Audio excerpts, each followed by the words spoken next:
दिल्ली समेत देश के कई राज्यों में इन दिनों डेंगू चिकनगुनिया के मामले बढ़ रहे हैं।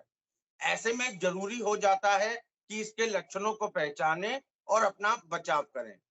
इस विषय पर बात करने के लिए हमारे साथ मौजूद हैं जीटीबी हॉस्पिटल के additional MS doctor Anil Yadav ji. Anil sir, बहुत बहुत स्वागत है आपका नवोदय टाइम्स के डिजिटल प्लेटफॉर्म पर। नमस्कार जी, धन्यवाद। सर, डेंगू चिकनगुनिया के मामले क्यों बढ़ने लगे हैं एक बार फिर? देखिए डेंगू, चिकनगुनिया मच्छरों से फैलने वाली बीमारियाँ हैं और ये सीज़नल चेंज होते हैं। बारिश होती है, बरसात के मौसम में पानी जगह-जगह इकट्ठा हो जाता है कुछ जगहों पे स्थिर, तो छोटे-छोटे बर्तनों में इकट्ठा हो जाता है, छत पे कुछ पड़ा हुआ है वो इकट्ठा हुआ टायर हैं, टूटे हुए खिलौने हैं, कुछ भी ऐसे आइटम्स हैं, कूलर हैं पुराने, तो उनमें जब बरसात के समय और उसके बाद में ख़ास तौर से पानी इकट्ठा हो जाता है, तो वो मच्छरों के लिए बड़ी आइडियल जगह है उनकी लाइफ़ साइकिल के लिए, उनके पैदा होने के लिए। तो जो जिन मच्छरों से ये बीमारियाँ फैलती हैं, डेंगू, चिकनगुनिया मच्छर होते हैं, ईडिस इजिप्टाई होता है, ईडिस एल्बोपिक्टस होता है। ये जो मच्छर हैं, जो ये बीमारियों को फैलाते हैं, तो उनकी इस समय पे उनकी ऐश हो जाती है, मच्छर खूब सारे होते हैं, सारे में पनप रहे हैं, उनकी संख्या बहुत बढ़ जाती है। तो जब वो मच्छरों की संख्या ज़्यादा होगी, तो ज़्यादा नेचुरली ज़्यादा लोगों को बाइट करेंगे, काटेंगे। तो वो बीमारी फैलाने वाला उनका नेचर है, जो इन्फेक्टेड मॉस्किटो है, उसमें वायरस है, अगर वो डेंगू का या चिकनगुनिया का, तो जब आपको काटेगा, ब्लड में लेगा, तो वो वायरस अंदर छोड़ देगा, तो आपको बीमारी होगी। तो ये सीज़नल बीमारियाँ हैं, तो हमेशा ये इस बरसात के मौसम के बाद ज़्यादा आती हैं। बरसात में तो तेज़ी से पानी बहता है, तो वो बह जाते हैं। बरसात के बाद थोड़ा इकट्ठा पानी रह गया, तो ये बरसात के मौसम के बाद आने वाली, इस समय पे आने वाली बीमारियाँ हैं। ईयरली होती हैं, हर साल कुछ केसेज़ होते हैं। कुछ साल के गैप में एकदम से सडन सर्ज हो जाता है बहुत तेज़ी से, पर वो ऐसा कोई तो सर, जो ये बीमारियां हैं डेंगू और चिकनगुनिया, इसके क्या कुछ लक्षण होते हैं? ये आम तौर पे दोनों ही बीमारियाँ एक ही तो मच्छर से फैलती हैं। डेंगू, चिकनगुनिया, ज़िका वायरस, ये सब ना डेंगू जो एडिस इजिप्टाई जो मच्छर है, उसी से फैलती हैं। तो इनके लगभग कॉमन से कुछ लक्षण रहते हैं। जैसे मच्छर ने काटा तो मतलब 5-7 दिन तो उसका इंक्यूबेशन पीरियड रहता है। मैक्सिमम 14 दिन तक जैसे कोविड का रहता था, उसी रेंज में रहता है लगभग 3 to 7 days on an average. वैसे 1 से लेके 14 दिन तक कुछ भी तो सिमिलर उसी रेंज में रहता है कि जैसे काटा तो अभी कुछ दिन तो कुछ नहीं होगा, 5-7 दिन तो वायरस शरीर में मल्टीप्लाई करेगा। फिर वो 5-4 दिन बाद जब मल्टीप्लाई कर लेता है वायरस शरीर में, अलग-अलग शरीर के हिस्सों में पहुँच जाता है, तो फिर वो बीमारी उससे तकलीफ़ होनी शुरू होती है। तो जो कॉमन वो हैं सिम्पटम्स हैं बीमारी के, वो है फ़ीवर होता है दोनों में। फ़ीवर हो जाएगा तो आम तौर पे कुछ पेशेंट्स को तो केवल फ़ीवर होगा और उसी से कुछ दिन फ़ीवर रहा 5-7 डेज़ और उसी से ठीक हो गए। तो बड़े सारे तो कम ही सिम्पटम्स, माइल्ड सिम्पटम्स जिनको बोलते हैं, उसी चिकनगुनिया में भी यही होता है। फ़ीवर हो गया, उसमें जॉइंट पेन थोड़ा प्रेडोमिनेंट होता है कि जॉइंट पेन भी है, फ़ीवर है, तो या तो जॉइंट पेन से शुरू हो जाएगा, जॉइंट पेन हुआ, फिर फ़ीवर हो गया या फ़ीवर हुआ, फिर जॉइंट पेन हो गया। तो चिकनगुनिया में फ़ीवर, जॉइंट पेन, रैश भी हो जाएगा स्किन में, लाल-लाल रंग के चकत्ते जैसे हो गए। ये ज़्यादा प्रेडोमिनेंट लक्षण होते हैं। डेंगू में फ़ीवर हो जाता जी, फ़ीवर हो जाएगा, वॉमिटिंग हो सकती है, पेट दर्द हो सकता है, कहीं-कहीं से ब्लीडिंग हो सकती है, नाक से, मुँह से, पेशाब में, लैट्रिन में ब्लड आ सकता है, पूरी बदन में दर्द है, सिर में दर्द है, आँखों में दर्द है। ये सब इतनी सारी चीज़ें लक्षण हो सकते हैं डेंगू में। सर, दोनों में आपने एक चीज कही कि कॉमन जो होता है वो बुखार है। जी, कैसे जी, जी। पहचाने कि हमें डेंगू है या चिकनगुनिया है? केवल बुखार दोनों में हो सकता है, मच्छर काटने तो डेंगू में भी हो सकता है, चिकनगुनिया में हो सकता है, बदन में दर्द है, जॉइंट पेन है, वो भी दोनों में हो सकते हैं। तो ये तो कॉमन लक्षण हो गए। जो अलग हैं वो ब्लीडिंग हो गया। तो जो ब्लीडिंग है, नाक से कहीं से ब्लड जा रहा है, तो वो जो ब्लीडिंग वाले लक्षण हैं वो सिर्फ़ डेंगू में ही होते हैं, वो चिकनगुनिया में नहीं होते एक तो। पेट दर्द है, वॉमिटिंग है, ये सब भी जो सिस्टेमिक जो सिम्पटम्स हैं पूरे शरीर को इन्वॉल्व करने वाले सारे शरीर में जैसे फैल गया हो, वो डेंगू में ज़्यादा होते हैं। चिकनगुनिया में ऐसा नहीं होता, चिकनगुनिया में मसल पेन और जॉइंट पेन ज़्यादा होते हैं। बाकी सिर्फ़ फ़ीवर हुआ है कुछ दिन के लिए, 2-4 दिन के लिए फ़ीवर हुआ है, तो फ़ीवर अकेला तो केवल डेंगू, चिकनगुनिया 2 बीमारी तो है नहीं जिनसे फ़ीवर होता है। फ़ीवर तो फिर हज़ारों बीमारियाँ होंगी। फिर उसमें आम मरीज़ के लिए तो फ़र्क करना, डिफरेंशिएट करना वो नेक्स्ट टू इम्पॉसिबल काम है, वो तो करना उनके लिए संभव नहीं है कि ये पता कर लें कि डेंगू है या चिकनगुनिया है, क्योंकि और हज़ार बीमारियाँ हैं। वो तो मलेरिया भी हो सकता है, टाइफाइड भी हो सकता है, टीबी भी हो सकता है, हज़ार बीमारियाँ किसी से भी हो सकता है। तो वो ये तो है नहीं कि केवल 2 बीमारियों में डिफरेंशिएट करना है। अब तो सैकड़ों कारण हैं, फिर तो डॉक्टर के पास ही जाना पड़ेगा। पर मोस्ट इनमें अच्छी बात रहती है कि बड़े ज़्यादातर पेशेंट तो देखो ऐसे एसिम्प्टोमेटिक होते हैं, क्योंकि उसको काट लिया और वायरस तो अंदर चला गया, लेकिन उससे बीमारी नहीं हुआ। फिर उस कुछ ऐसे होते हैं कि थोड़े माइल्ड सिम्पटम, फिर फीवर हुआ 2-4 दिन और ठीक हो गया, पता भी नहीं चला, डेंगू था कि चिकनगुनिया था कि क्या था, ठीक हो गया। कुछ में जब और सीवियर होने लगते हैं कि डेंगू इतना हो गया कि ब्लीडिंग हो रहा है, तो वो डॉक्टर के पास पहुँचेगा, तब उनका टेस्ट हो रहा है, तब पता चलना शुरू हो रहा होता है। तो जो सीवियर वाले केसेज़ होते हैं, वो डॉक्टर के टच में आते हैं, ज़्यादा सीवियर हो गए तो अस्पताल में भर्ती हो रहे हैं। फिर उनका डिफरेंशिएशन है, डॉक्टर या तो क्लिनिकल जो सिम्पटम्स हैं, उनके बेसिस पे ही कर लेते हैं कि भी ब्लीडिंग हो रहा है, पेट दर्द हो रहा है, अल्ट्रासाउंड में पेट में थोड़ा फ्लूइड आया है कि पानी भर गया है, चेस्ट में पानी है, तो शक हो जाएगा उसको कि भई ये तो डेंगू लग रहा है। टाइफाइड डेंगू का टेस्ट कराएँगे, उसमें पॉज़िटिव आ जाएगा तो डेंगू का डायग्नोसिस बन जाएगा। इसी प्रकार से चिकनगुनिया का भी जब सस्पिशन होगा डॉक्टर को तो टेस्ट कराएँगे, तो उसमें चिकनगुनिया कन्फर्म हो जाएगा। सर एक चीज आपसे जानना चाहूंगा, ये जो बीमारी है डेंगू चिकनगुनिया, कितनी खतरनाक है ये? क्या ये जानलेवा भी हो सकती है? देखो, चिकनगुनिया तो जानलेवा नहीं होती है। चिकनगुनिया तो मोस्टली मतलब सिम्पटम्स ऐसे होते हैं परेशान करने वाले।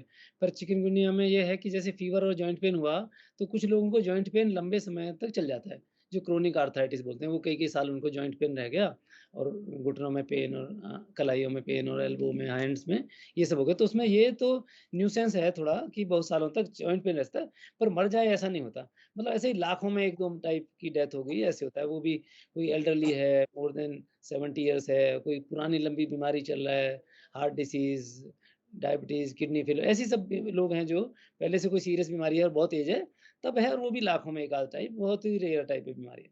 डेंगू में होता है कि कुछ कि अगर वो क्योंकि वाटर वॉल्यूम लॉस हो जाता है कि फ्लूइड में चला गया, कैविटीज़ में फ्लूइड इकट्ठा हो गया, पानी की कमी हो गया और समय से उचित इलाज अगर नहीं मिला तो, है ना?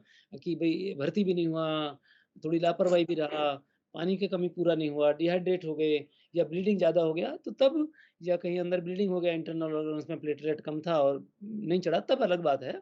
और वैसे अब समय के साथ हम देख रहे हैं कि जो इनका मॉर्टेलिटी है वो समय के साथ अच्छा इलाज उचित इलाज होने के कारण लोग थोड़े जागरूकता भी मुझे लग रहा है बढ़ रही है जनता में कि भई डेंगू होता है, अब सबको इतनी जानकारी है, आप लोग भी ये सब मीडिया के द्वारा जानकारी इतना फैलाते रहते हैं, तो लोग थोड़े जागरूक हो गए हैं, तो समय से जैसे उपचार करा लेते हैं। पानी का कमी है तो पानी कमी दूर हो गया, अस्पताल में भर्ती हो गया, प्लेटलेट कम है तो प्लेटलेट चढ़ा दिया, ब्लीडिंग हो गया तो ब्लड चढ़ा दिया। तो ये सब जो केयर मिल जाता है, उससे मॉर्टेलिटी अब साल दर साल घटती जा रही है। मैं पिछले क सालों का डाटा भी अब देख रहा था, आपने इंटरव्यू के लिए बोला तो डाटा चेक करने लगे हम, जो गवर्नमेंट की साइट है इंडियन, तो उसपे कि केसेज़ तो रहते हैं पर मॉर्टेलिटी घट रही है।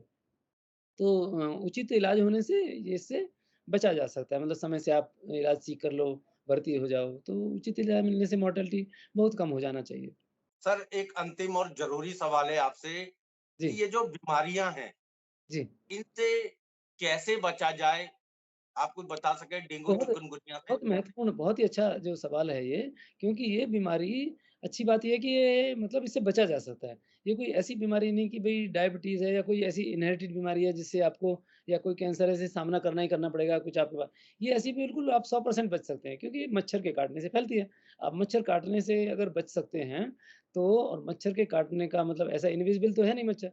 अब मच्छर जहाँ होते हैं देखो, एक सबसे सोर्स से हुआ कि अगर हम थोड़े जागरूक रहें और छत पे ये चीज़ें पड़ी हुई हैं, टायर और बर्तन और उनमें पानी भर रहा है, उनको हम हटाएँ तो मच्छरों की संख्या कम हो जाएगी। कूलर चला रहे हैं, उसका पानी बदलेंगे तो उसको वो पैदा नहीं हो पाएगा क्योंकि मच्छर की भी एक साइकिल है, लाइफ़ साइकिल, उसको कुछ समय चाहिए होता है, कुछ हफ़्ते का, तभी ग्रो हो पाता है।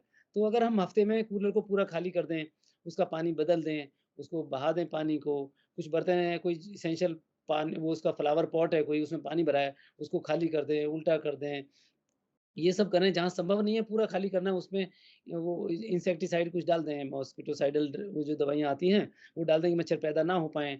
वो भी नहीं है तो तेल ही डाल दें, केरोसिन ऑयल टाइप, तो उससे भी एक लेयर बन जाती है, उससे भी पैदा नहीं होंगे। तो एक तो ये मच्छरों के सोर्स से को कम करना चाहिए और हमें वो लापरवाही नहीं करना चाहिए कि कहीं पे कुछ पड़ा हुआ है, उसमें पानी ग्रो है और महीनों तक ऐसे ही पड़ा हुआ है, अपनी छतों पे ही होता है, लोग लापरवाही कर देते हैं, कबाड़ा फेंक दिया। एक तो प्राइमरी सोर्स वहाँ से होना चाहिए। दूसरा जब वहाँ नेक्स्ट स्टेज पर आया कि अपने घर में घुसने कम से कम देना चाहिए। तो ये है कि भी दरवाजे बंद रहें और दरवाज़ों में जाली वाले दरवाजे हों, अंदर घुस नहीं पाएँ। और अगर एयर कंडीशनिंग किसी को संभव है जिनको एयर कंडीशनर दरवाजे खिड़कियाँ बंद हैं, तो बहुत ही आसान है। और वरना वो जालियाँ वगैरह होनी चाहिए, मच्छर वाला जालियाँ और दरवाज़ा हर समय बंद रहे, खिड़की बंद रहे और हवा का वेंटिलेशन चाहिए तो जाली वाला दरवाज़ा लगवाने की कोशिश करें। घर के अंदर है अगर फिर भी मच्छर हैं, फिर आपको मच्छरदानी लगाना चाहिए। और एक्सेसिव न्यूसेंस है तो मच्छरदानी ट्रीटेड भी आती है कि भई जो इंसेक्टिसाइड होता है परमेथ्रिन वगैरह उसमें सोक्ड हैं, तो वो मच्छर उस पे बैठ नहीं पाएगा फिर वो और भी अच्छा हो जाएगा। मच्छरदानी लगाएँ तो ढंग से लगाएँ, उसको अच्छे से टाइट है चारों तरफ से और वो जो बेडशीट में टक्ड है कि कहीं से घुस नहीं पाए। ये नहीं ऐसे ही लापरवाही में टाँग दिया और कहीं से भी मच्छर घुस गया तो भी दिक्कत है। मच्छरदानी के बिल्कुल हाथ लगा के मच्छरदानी की बाउंड्री पे सो रहे हैं तो बाहर से भी काट सकता है तब भी। तो उसको केयरफुली लगाएँ, वो तो फूल प्रूफ इलाज है। बाकी ये दोनों मच्छर ये जो मच्छर है जिससे डेंगू चिकनगुनिया फैलते हैं, दिन में ज़्यादा काटता है रात से भी। तो दिन में तो आप बाहर चले के मच्छरदानी नहीं लगा सकते। तो दिन में आप ढीले कपड़े पहनें, फुल स्लीव्स के ढीले कपड़े ऐसे नहीं हाफ स्लीव्स रहें, फुल स्लीव्स पहने जिससे आपकी आर्म्स कवर्ड रहें, पैंट पूरी लेंथ की पहनें और जूते पहने, सैंडल-वैंडल में नहीं काम नहीं चलाएँ और फिर सॉक्स भी पहने जो उससे कवर्ड हो जाए एरिया। और थोड़े से बहुत थिन होगा कपड़ा और बिल्कुल टाइट है, स्किन टाइट, स्किन पे टचिंग है तो उसमें उसके थ्रू भी काट लेते हैं कई बार। तो लूज़ कपड़े में ये फ़ायदा रहता है कि उसमें कम काट पाते हैं, जो स्किन टाइट होगा उसे बैठ के वहीं से काट लेगा वो, अपना डंक घुस जाता है उसका। तो लूज़ और फुल बाजू के पैंट शर्ट पहनना चाहिए, स्कूल में बच्चे जा रहे हैं उनको भी ऐसे ही पहनाना चाहिए, अगर किसी के हाफ पैंट की या हाफ स्लीव्स की यूनिफ़ॉर्म है उसको चेंज करना चाहिए स्कूलों को। इस मैटर में सेंसिटिव होना चाहिए कि फुल पैंट अलाउ करें और वो एडवाइस करें और फुल स्लीव की शर्ट पहनें। और फिर भी कुछ एरिया बच जाता है हाथ-वाथ आपका तो उसपे जो रिपेलेंट आते हैं मॉस्किटो रिपेलेंट अच्छे, वो लगा स ने चाहिए। वो पर अंदर नहीं लगाने चाहिए। जैसे शर्ट पहना हुआ है, शर्ट से तो वैसे ही ढके। अब ये नहीं सारी स्किन पे लगा लो पूरे बॉडी पे उसको, अननेसेसरी अब्ज़ॉर्ब होगा। तो हाथों पे जो एक्सपोज़्ड हैं कपड़े से बाहर, उन पे वो लगा सकते हैं। और उसमें लगाने पे ध्यान रखना चाहिए कि आँखों पे नहीं लगाएँ। छोटा बच्चा है तो उसकी आँखों पे नहीं लगा उसके हाथों पे भी नहीं लगाएँ कि हाथों को वो आँखों में लगा लेगा छोटा बच्चा बहुत। तो वो ऐसी छोटी-मोटी चीज़ें कहीं वुंड है, कोई स्किन छिली हुई है तो उसपे भी नहीं लगाएँ, कहीं इरिटेंट स्किन है का एरिया, उसपे भी नहीं लगाना चाहिए। तो ऐसे छोटा-मोटा ख़्याल रखना चाहिए, बच्चों का ख़्याल रखना चाहिए भी अंदर नहीं ना बच्चों की छोटी क्रिब है, छोटे बच्चा है पालने में तो उसको भी बड़ी मच्छरदानी लगा सकते हैं सावधानी से। ऐसा नहीं हो कि बच्चा मुँह में ले ले, टाइटली कवर्ड अच्छे से अगर अच्छे से कर रहे हैं तो वो बच्चे को बचाने का कोशिश कर रहे हैं। तो ये हम इतने सारे अगर ये सावधानी बरतें तो काफ़ी हद तक मतलब ये बीमारी ऐसी काफ़ी हद तक उससे बचा जा सकता है ज़रूर। बिल्कुल, आप भी अगर डेंगू चिकनगुनिया से बचना चाहते हैं, तो डॉक्टर अनिल यादव की इस सलाह पर ज़रूर अमल करें।